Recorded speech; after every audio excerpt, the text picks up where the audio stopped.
மாண்புமிகு தமிழக முதல்வர் அவர்களுக்கும் துணை முதல்வர் அவர்களுக்கும் இங்கே வந்திருக்க மற்ற எல்லாருக்கும் இனிய மாலை வணக்கம். இந்த நிகழ்ச்சியில் கலந்துக்கல எனக்கு பெரிய சந்தோஷம் பெருமையும் கூட. நான் வந்து உட்காந்து ஒரு 1/2 மணி நேரம் ஆச்சு. 3 மினிஸ்டர்ஸ் மேலே இருக்கிறாங்க. அவங்க கேள்விகளையும் சந்தேகங்களையும் கேட்குறாங்க. அதுக்கு பொறுமையாக பதில் சொல்கிறாங்க. திட்டத்தில் பலன் அடைஞ்சவங்க இங்கே வந்து பேசுகிறாங்க. இன்றைக்கி கொடுக்க போகிற இந்த 10 லட்சம் மடிக்கணினி இந்த அரசு ரொம்ப காலமாகவே திட்டம் போட்டுக்கிட்டே இருக்குது நம்ம எல்லாரையும் படிக்க வைக்கிறதுக்கு. அது இப்போன்னு இல்லை, ரொம்ப வருஷமாக நடந்துகிட்டே இருக்குது.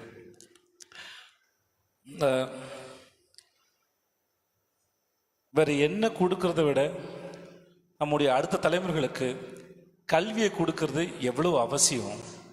ஒருத்தர் கல்வி கிடைக்கிறது மூலமாக அந்த தலைமுறை அந்த குடும்பம் அவர்கள் அடுத்த கட்டத்தை நகர்ந்து போகிறாங்க.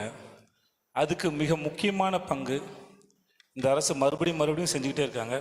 அதுக்கு ரொம்ப மிக்க நன்றி சார் உங்களுக்கு. ஏன்னா ஒருத்தருக்கு அவருடைய வளர்ச்சி என்கிறது அவர் கிடைக்கிற அறிவு மூலமாக தான் அவர் முன்னாடி போகிறாரு. அதுக்கு எவ்வளோ தடைகள் வந்தாலும் அதெல்லாம் உடைச்செறிஞ்சு அவங்கள முன்னாடி நகர்த்திட்டு போகிறதுல பெரும் பங்கு வகிக்கிறாங்க. அதுக்கு ரொம்ப நன்றி சார். அப்புறம் உங்கள் எல்லாருக்கும் என்னுடைய வாழ்த்துக்கள். இந்த திட்டத்தில் பலனடைய போகிறவங்க அனைவருக்கும் என்னுடைய வாழ்த்துக்கள்.